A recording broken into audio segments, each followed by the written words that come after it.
কা আইন বাতিল কৰা আৰু পাৰপত্ৰ প্ৰৱৰ্তন কৰাৰ দাবীত বিভিন্ন শ্লোগানেৰে পৰিৱেশ উত্তাল কৰি তোলে প্ৰতিবাদকাৰীসকলে।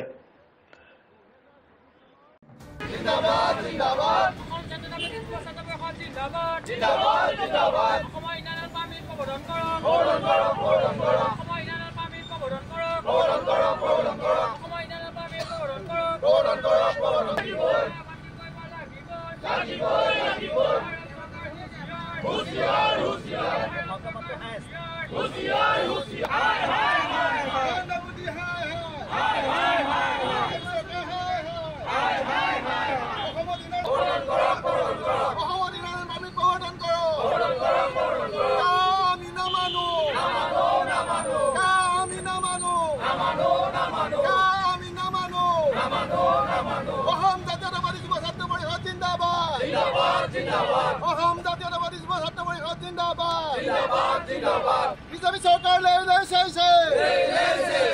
বিজেপি চৰকাৰ বিজেপি চৰকাৰ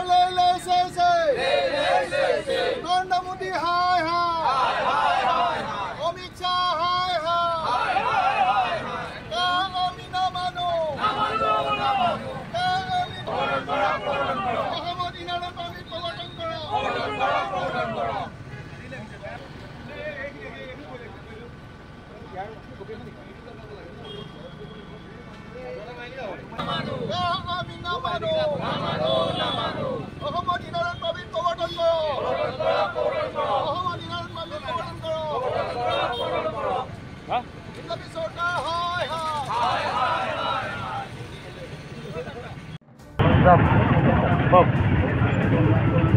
কা বাতিল আৰু অসমত ইনাৰলাইন পাৰ্মিট প্ৰৱৰ্তনৰ দাবীত আজি অসম জাতীয়তাবাদী যুৱ ছাত্ৰ পৰিষদে ৰাজ্যজুৰি তিনিঘণ্টীয়া অৱস্থান ধৰ্মঘট কাৰ্যসূচী ৰূপায়ণ কৰিছে আৰু তাৰ অংশ হিচাপে আজি যোৰহাট জিলা আয়ুক্তৰ কাৰ্যালয়ৰ সন্মুখত অসম জাতীয়তাবাদী যুৱ ছাত্ৰ পৰিষদৰ যোৰহাট জিলা সমিতিয়েও কা বাতিল আৰু অসমত ইনাৰলাইন পাৰ্মিট প্ৰৱৰ্তনৰ দাবীত এই তিনিঘণ্টীয়া অৱস্থান ধৰ্মঘট কাৰ্যসূচী ৰূপায়ণ কৰিছে।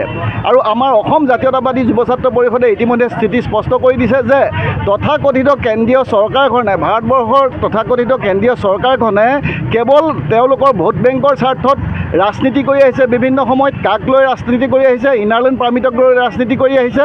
এতিয়া 2024 চনৰ নিৰ্বাচন সমাগত আৰু এই নিৰ্বাচনক লৈ গৃহমন্ত্ৰী অমিত শ্বাহে যিখিনি বক্তব্য আগবঢ়াইছে এই কথাখিনি অসম জাতীয়তাবাদী যুৱ ছাত্ৰ পৰিষদে সদায় বিৰোধিতা কৰি আহিছে যে তেওঁলোকে বৰ্তমান কা প্ৰযোজ্য কৰিব।